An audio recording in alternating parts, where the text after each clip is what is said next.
Guys, स्वागत है आपका जीपैट डिस्कशन कॉर्नर में। जीपैट डिस्कशन कॉर्नर मतलब जीपैट क्वालिफाई करना ही है। तो आज का हमारा daily GPAT set of MCQ start हो रहा है क्वेश्चन नंबर 351 से क्वेश्चन नंबर 360 तक।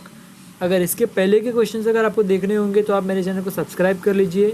वहाँ पर चैनल पर मैंने सारे पोस्ट कर रखे हैं, सारे के सारे वीडियोज़ जो आप देख सकते हो फ्री ऑफ कॉस्ट में। मतलब आपको जीपैट में क्वालिफाई होने में आसानी हो जाएगी। ओके, तो आज का हमारा डेली जीपैट सेट एमसीक्यू का सेट है 351 से 360 तक। स्टार्ट करते सबसे पहले क्वेश्चन के साथ। वो है identify drug use in treatment of constipation which alters colonic motility by serotonin receptor stimulation. Okay guys, stimulation मतलब जो स्टिमुलेट करता है और जिसकी वजह से कॉन्स्टिपेशन जो है वो ट्रीट हो जाती है। ओके, तो इसकी वजह से हम लोग के पास ऑप्शन है यहाँ पे बाइसाकोडाइल, लुबिप्रोस्टोन, प्रुकालोप्राइड और डॉक्यूसेट्स। ओके, तो हम लोग के पास यहाँ पे ऑप्शन तो देख लिए हम लोग ने, और यहाँ पे हम लोग का आंसर जो होगा वो होगा प्रुकैलोप्राइड। प्रुकैलोप्राइड हमने देखा कि 5-HT4 का वो अगोनिस्ट है, जिसकी वजह से फिर वो स्टिमुलेट करता है और वो कॉन्स्टिपेशन को जो है वो ट्रीट करता है। इसलिए हम लोग का आंसर होगा प्रुकैलोप्राइड, दैट इज ऑप्शन सी। चलते हैं नेक्स्ट क्वेश्चन के पास। नेक्स्ट क्वेश्चन है the following is disadvantage of liquid paraffin in treatment of constipation. Guys, हमने देखा कि लिक्विड पैराफिन का यूज़ करते हैं हम लोग कॉन्स्टिपेशन के ट्रीटमेंट के लिए। भी लिक्विड पैराफिन का मैकेनिज्म ऑफ एक्शन क्या है? तो वो स्टूल जो होता है वो जो हार्ड है, मॉइस्चर उसमें बिल्कुल नहीं है स्टूल में, उसको वो सॉफ्ट कर देता है। इसलिए हम लोग का लिक्विड पैराफिन जो है वो एक स्टूल सॉफ्टनिंग एजेंट है, जिसकी वजह से स्टूल सॉफ्ट हो जाता है और फिर वो इजीली इवैक्यूएट हो जाता है और हम लोग ट्रीटमेंट कर सकते हैं कॉन्स्टिपेशन का। पर लिक्विड पैराफिन का भी कुछ डिसएडवांटेज है या फिर प्रॉब्लम्स है, वो हम लोग को यहाँ पे आइडेंटिफाई करना है। उस यहाँ पे पहला हम लोग स्टेटमेंट देखेंगे कि it carries away fat soluble vitamins into stools. Okay guys, जो वाइटामिन्स होते हैं वो वाटर सॉल्यूबल होते हैं और फैट सॉल्यूबल होते हैं। जो फैट सॉल्यूबल होते हैं वो ऑयल्स में वगैरह इजीली सॉल्यूबल हो जाते हैं। अभी लिक्विड पैराफिन ऑयल है, मतलब लिपोफिलिक है, तो वो अट्रैक्ट करेगा विटामिन्स को जो कि फैट सॉल्यूबल है, और फैट सॉल्यूबल विटामिन जो है वो उसमें सॉल्यूबल होके लिक्विड पैराफिन के साथ वो बॉडी से एक्सक्रीट हो जाएंगे इजीली, जिसकी वजह से फैट सॉल्यूबल विटामिन्स का हम लोग को डेफिशिएंसी यहाँ पे देखने मिलता है। ओके, अगर हम लोग फ्रिक्वेंट यूज़ करेंगे लिक्विड पैराफिन का as in treatment of constipation, तो ये उसका डिसएडवांटेज है कि वो फैट सॉल्यूबल विटामिन को भी ले भागता है। सेकेंड है it may cause foreign body granuloma. This is right, liquid paraffin के वजह से फॉरेन बॉडी ग्रैन्युलोमा जो है वो क्रिएट हो जाता है। नेक्स्ट है option C, that is it may cause lipid pneumonia. Okay, pneumonia आप लोगों को पता रहेगा कि जब भी फ्लूइड एक्यूमुलेट हो जाता है लंग्स में तभी निमोनिया होता है। लिपिड निमोनिया मतलब क्या होता है कि बाई चांस अगर पैराफिन ऑयल कंज्यूम करते करते अगर वो पैराफिन लंग्स में चला गया तो फिर वो वहाँ पे लिपिड निमोनिया कॉज करता है। तो इसके वजह से ऑप्शन ए, अपना स्टेटमेंट ए, बी और सी तीनों के तीनों करेक्ट है, और वो डिसएडवांटेज है लिक्विड पैराफिन के। इसका हम लोग का आंसर होगा ऑप्शन डी, ऑल।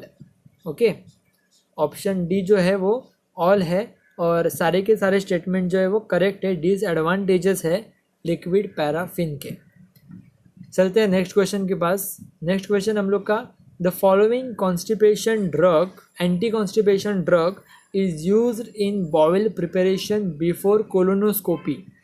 गाइस, हम लोग को पता रहेगा कि एंडोस्कोपी होती है, वैसे कोलोनोस्कोपी होती है। कोलोनोस्कोपी मतलब जहाँ पे हम लोग का स्कोप है, जो कैमरा है, वो हम लोग कोलोन में डालते हैं ताकि कोलोन में कहाँ पे अल्सर्स है या फिर कोलोन में कहाँ पे कुछ इंजरी है वो हम लोग को फाइंड करने के लिए हम लोग कोलोनोस्कोपी यूज़ करते हैं।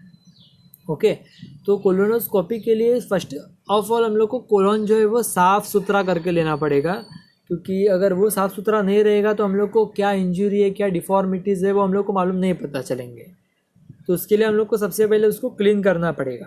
तो वही पूछा यहाँ पे कि कौन सा ऐसा ड्रग है जो हम लोग बॉयल प्रिपरेशन के लिए यूज़ करते हैं।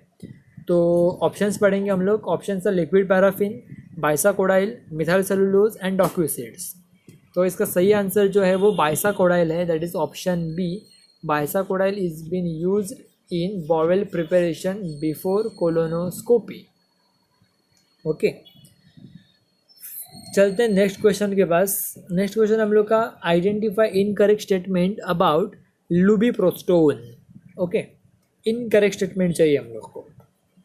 तो पहले स्टेटमेंट पढ़ेंगे। पहला स्टेटमेंट है it is mainly used in irritable bowel syndrome associated constipation. Option statement B है it is prostaglandin analogue.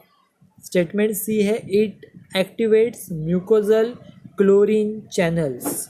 Okay, तो ये तीनों के तीनों जो स्टेटमेंट्स है वो सही है और इसमें से कौन सा भी इनकरेक्ट नहीं है। तो इसलिए हम लोग का सही आंसर होगा option D, none of the above. क्योंकि ये तीनों स्टेटमेंट्स ए, बी और सी जो है वो करेक्ट है इन कंसिडरेशंस विद लुबिप्रोस्टोन। तो हम लोग का सही आंसर हुआ option D, none of the above.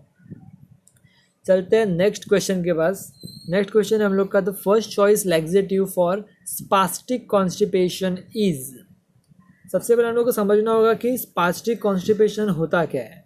कि स्पास्टिक कॉन्स्टिपेशन में क्या होता है कि जो फीसेस होते हैं, जो स्टूल होता है वो हार्ड हो जाता है, राउंड हो जाता है, स्टोन के जैसे।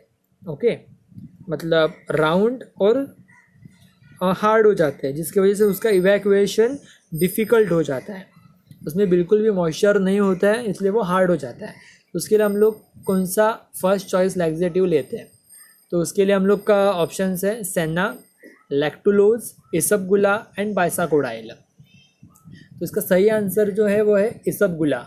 इसबगुला जो एक बल्क लैक्सेटिव है, मतलब बल्क लैक्सेटिव मतलब वो वाटर यहाँ वहाँ से खींच के फिशेस में डाल देगा और उसको वो हार्ड जो फिश स्टूल थे उसको वो सॉफ्ट कर देगा। इसलिए हम लोग का सही ऑप्शन है option C, that is इसबगुला।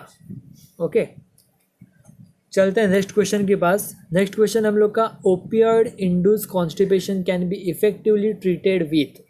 Options are methyl naltrexone, magnesium sulfate, lactulose और डॉस। ओके, डॉस का फुल फॉर्म क्या है, that is dioctyl sodium sulfosuccinate. फिर से एक बार बोलूँगा, डॉस का फुल फॉर्म है dioctyl sodium sulfosuccinate. Okay, तो ओपियोइड इंड्यूस मतलब क्या होता है कि जब भी अभी हम लोग मॉर्फिन का एग्जांपल लेंगे तो मॉर्फिन का साइड इफ़ेक्ट है कॉन्स्टिपेशन। मतलब मॉर्फिन लेने से कॉन्स्टिपेशन हो जाती है, तो उसके वजह से हम लोग को कुछ ओपियोइड्स का इफ़ेक्ट जो है, साइड इफ़ेक्ट जो है वो कम करने के लिए या फिर ट्रीट करने के लिए हम लोग को ड्रग्स लेने पड़ते हैं कि कॉन्स्टिपेशन हम लोग को ना सहना पड़े। तो उसके लिए हम लोग का सही आंसर जो है वो है methyl naltrexone. Okay, methyl naltrexone is an opioid antagonist, acts as opioid receptor in gut. Opioid receptor जो होते हैं वो गट में प्रेजेंट होते हैं और ये मिथाइल नाइट्रोक्सोन वहाँ पर जाकर एज एन ओपियोइड एंटागोनिस्ट काम करता है। ओके, और वो काउंटर एक्ट करता है ओपियोइड एनाल्जेसिक के एक्शन को। और कॉन्स्टिपेशन को कैंसर पेशेंट्स में जो देखा जाता है, कैंसर पेशेंट्स को बहुत कीमोथेरेपी करनी पड़ती है। कीमोथेरेपी से पेन होता है और पेन को रिलीव करने के लिए वो एनाल्जेसिक लेते हैं, एक्सट्रीम एनाल्जेसिक, जैसे कि मॉर्फिन्स वगैरह। तो मॉर्फिन्स वगैरह लेंगे, उनका पेन तो कम हो जाएगा पर उनको कॉन्स्टिपेशन को सहना पड़ेगा, कॉन्स्टिपेशन को फेस करना पड़ेगा। तो कॉन्स्टिपेशन ना हो इसलिए वो लोग को फिर ओपियोइड इंड्यूस कॉन्स्टिपेशन को प्रिवेंट करना पड़ेगा और वो लोग मिथाइल नाइट्रोक्सोन लेते हैं जो कि एक ओपियोइड एंटागोनिस्ट है। ओके, तो चलते हैं नेक्स्ट क्वेश्चन के पास। नेक्स्ट क्वेश्चन है the following is not an adverse effect of purgative abuse. Okay guys, purgative abuse मतलब क्या होता है ये हम लोग पहले सबसे पहले इस टर्म को समझ लेंगे। गाइज, कॉन्स्टिपेशन हुआ तो हम लोग परगेटिव्स लेंगे, लैक्सेटिव्स लेंगे ताकि वो कॉन्स्टिपेशन ट्रीट हो जाए। पर इसे बार बार अगर हम लोग फ्रिक्वेंटली लेंगे तो वो फिर वो आदत सी पड़ जाती है बॉडी को। मतलब जब तक आप परगेटिव नहीं लोगे तब तक आपको मोशन होगा ही नहीं। या फिर आपके फीसेस जो है वो इवैक्यूएट होंगे ही नहीं, क्योंकि आपके बॉडी को, आपके मसल्स को आदत पड़ चुकी है जब तक परगेटिव ना आए तब तक फीसेस को हम लोग इवैक्यूएट नहीं करना है, इसलिए वो फिर आदत सी पड़ जाती है, इसलिए उसको बोलते हैं परगेटिव अब्यूज़। तो यहाँ पे पूछा है the following is not an adverse effect of purgative abuse. तो इसके हम लोग ऑप्शंस पढ़ेंगे। Option is loss of proteins, hyperkalaemia, fluid and electrolyte imbalance and spastic colitis. Okay, तो ये हम लोग के ऑप्शन से यहाँ पे हम लोग को देखना है कि कौन सा एडवर्स इफेक्ट नहीं है। तो hyperkalaemia is the right answer. Hyperkalaemia मतलब पोटेशियम का लेवल जो है वो बढ़ जाता है।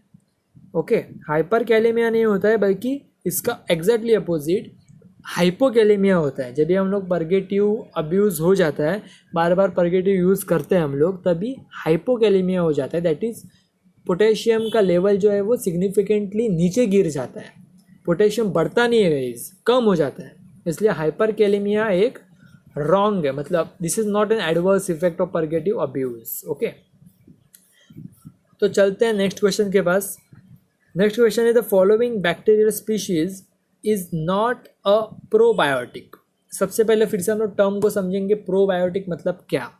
प्रोबायोटिक मतलब जो सबसे पहले हम लोग को समझना होगा कि माइक्रोफ्लोरा जो एग्जिस्ट करता है गट में, जो कि नॉर्मल हेल्थ के लिए बेनिफिशियल है, वो इम्पोर्टेंट होता है। तो जब भी हम लोग एंटीबायोटिक्स का थेरेपी वगैरह लेते हैं किसी डिसीज़ को काउंटरैक्ट करने के लिए, तभी फिर वो माइक्रोफ्लोरा जो है वो अच्छी तरह से फ्लोरिश नहीं हो पाता, या फिर जो फ्लोरिश हुआ है वो मर जाता है माइक्रोफ्लोरा। फिर वो फिर से माइक्रोफ्लोरा ग्रो करने के लिए गट में हम लोग प्रोबायोटिक्स लेते हैं। ओके, जैसे कि आप लोगों ने देखा रहेगा कि बहुत सारे प्रोबायोटिक्स अवेलेबल है मार्केट में, याकुल्ट जैसे, जो गट की हेल्थ को मेंटेन करके रखता है। तो यहाँ पे पूछे the following bacteria species is not a probiotic, मतलब वो गट में अगर रहे तो फिर वो बेनिफिशियल नहीं है। ओके, मतलब समझ रहे हो ना, मतलब गट में उसका प्रेजेंस भी फ़ायदेमंद नहीं है हमारे लिए। तो वो हम लोग बैक्टीरिया के नाम पर सबसे पहले पढ़ेंगे। Options are saccharomyces boulardii, clostridium perfringens, bifidobacterium bifidum और लुकोनोस्टिक मिजेंटेरॉइड्स। ओके, ये हम लोग ने नाम पढ़े, option A B C D. तो यहाँ पे हम लोग को ढूंढना है कि कौन सा प्रोबायोटिक नहीं है। तो इसका सही आंसर है क्लॉस्ट्रीडियम परफ्रिंजिस, ऑप्शन बी। अभी ये प्रोबायोटिक क्यों नहीं है ये भी हम लोग समझेंगे, क्योंकि क्लॉस्ट्रीडियम परफ्रिंजिस जो है वो फूड पॉइजनिंग बैक्टीरिया है। मतलब ये अगर फूड में प्रेजेंट हो गए तो फूड पॉइजनिंग हो जाती है, मतलब वोमिटिंग वगैरह। आपको पता रहेगा फूड पॉइजनिंग के क्या सिम्टम्स होते हैं।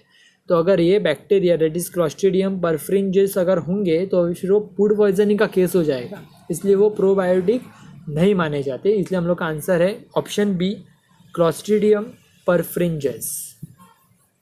चलते हैं नेक्स्ट क्वेश्चन के पास। नेक्स्ट क्वेश्चन हम लोग के पास sulfasalazine is a compound of, options are 5-ASA sulfamethoxazole, 5-ASA sulfapyridine, PABA plus sulfanilamide, 5-ASA plus sulfanilamide. Okay, तो गाइस सल्फासैलाजिन जो है वो five acetyl salicylic acid plus sulfapyridine है, मतलब option B 5-ASA plus sulfapyridine is equal to sulfasalazine. Okay, तो चलते हैं next question के पास। नेक्स्ट क्वेश्चन हम लोग का following antibiotic is an example of lincosamide antibiotic. Okay, तो पढ़ लेते हैं हम लोग options. Gentamicin, azithromycin, clindamycin and vancomycin. तो गाइस जो लिंकोसामाइड एंटीबायोटिक है वो क्लिंडामाइसिन के अंडर आता है, that is option C, that is clindamycin. Vancosamine एक ग्लूकोपेप्टाइड टाइप में आएगा। अजिथ्रोमाइसिन आपको पता है मैक्रोलाइड्स में आता है। जेंटामाइसिन हम लोग को पता है कि अमाइनोग्लाइसिन में आता है। ओके, तो हम लोग को याद रखना है कि लिंकोसामाइड क्लिंडामाइसिन में अंडर आता है। Okay, example of the following antibiotic is an example of lincosamide antibiotic, तो क्लिंडामाइसिन उसका सही आंसर है, ऑप्शन सी। तो दैट्स ऑल गाइज, हमने सॉल्व कर लिए है 351 से 360 10 क्वेश्चन विद अप्रोप्रिएट एक्सप्लेनेशंस। अगर ऐसे ही वीडियोस आपको चाहिए तो वीडियो को लाइक कर दीजिए, अगर अच्छा लगा हो तो कमेंट कर दीजिए नीचे के आपको कैसे लगा ये वीडियो, और बस सब्सक्राइब कर दीजिए ताकि मैं ऐसी वीडियो आपको लेके आऊँगा आपका जीपैट एग्ज़ाम होने तक। ये बिल्कुल फ्री ऑफ कॉस्ट में है। तो तब तक के लिए, नेक्स्ट वीडियो आने तक के लिए हम लोग यही कहेंगे कि we belong to GPAT discussion corner, GPAT qualify करना ही है।